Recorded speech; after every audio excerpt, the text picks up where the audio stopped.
নমস্কার বন্ধুরা, welcome to Shampa's kitchen. শম্পার রান্নাঘরে আপনাদের সকলকে স্বাগত জানাই।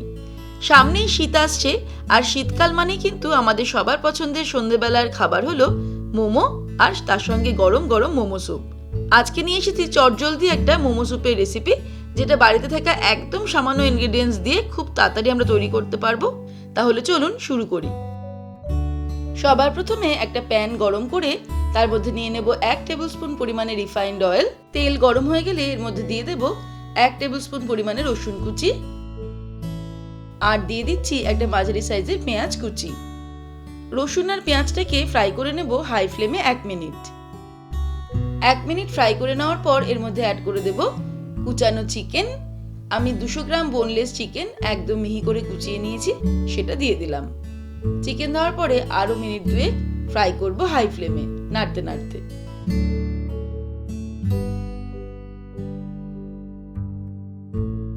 প্রায় 2 মিনিট আমি নাড়তে নাড়তে রান্না করলাম। এবারে এর মধ্যে অ্যাড করে দেব জল। 1 লিটার জল আমি এর মধ্যে দিয়ে দিলাম, কিন্তু মোমো স্যুপ যেহেতু বেশ খানিকটা পাতলা হয়, তাই এর মধ্যে আরো কিছুটা জল লাগবে। আমি আরো হাফ লিটার জল অ্যাড করে দেব। টোটাল 1.5 লিটার জল আমি এর মধ্যে দিয়ে দিলাম।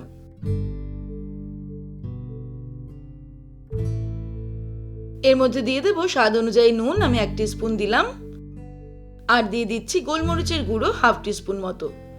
নুন আর গোলমরিচ দুটোর পরিমাণটাই নিজেদের স্বাদ অনুযায়ী অ্যাড করবেন। সবকিছুকে ভালো করে মিক্স করে দিলাম। এবার এটাকে হাই ফ্লেমে ফুটিয়ে নেব 5 মিনিট। 5 মিনিট স্যুপটাকে ফুটিয়ে নিয়েছি।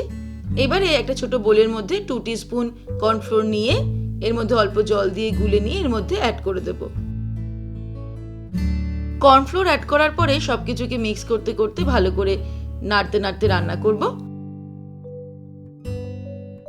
আর এই সময় দিয়ে দেব 1/4 টিস্পুন আজিনোমোটো বা এমএসজি। যদি একদম রেস্টুরেন্টের মতন স্বাদ আনতে হয় তাহলে কিন্তু এই ইনগ্রেডিয়েন্টসটা ব্যবহার করতে হবে, আর না হলে আপনারা চাইলে এটাকে স্কিপও করতে পারেন। তারপর ফাইনালি এর মধ্যে অ্যাড করে দেব 1 টেবিল স্পুন পরিমাণে ভিনিগার। তারপর সবকিছুকে মিক্স করে নিয়ে আরো মিনিট 2 হাই ফ্লেমে এটাকে ফুটিয়ে নেব। 2 মিনিট ফোটানো হয়ে গেছে, আমাদের মোমো স্যুপ কিন্তু একদম রেডি। এবার ওভেনটাকে অফ করে দিয়ে এর মধ্যে ছড়িয়ে দেব 1 মুঠো স্প্রিং অনিয়ন কুচি। তারপর গরম গরম মোমো স্যুপ যে কোনো স্বাদের মোমোর সঙ্গে সার্ভ করব। ব্যাস, খুব সহজে চটজলদি তৈরি হয়ে গেল মোমোর সঙ্গে দারুণ টেস্টি গরম গরম মোমো স্যুপ।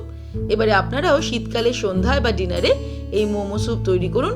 আশা করি ছোট বড় সকলে মজা করে খাবে। তাহলে দর্শক বন্ধুরা, আজকের এই রেসিপি আপনাদের কেমন লাগলো আমাকে ভিডিওর নিচে কমেন্ট সেকশনে কমেন্ট করে জানাবেন। ভালো লাগলে লাইক করার অনুরোধ রইল, আর বন্ধুদের সঙ্গে কিন্তু অবশ্যই শেয়ার করুন। ভালো থাকবেন, সুস্থ থাকবেন। আমি আবার হাজির হব নতুন নতুন রেসিপির সঙ্গে। নমস্কার।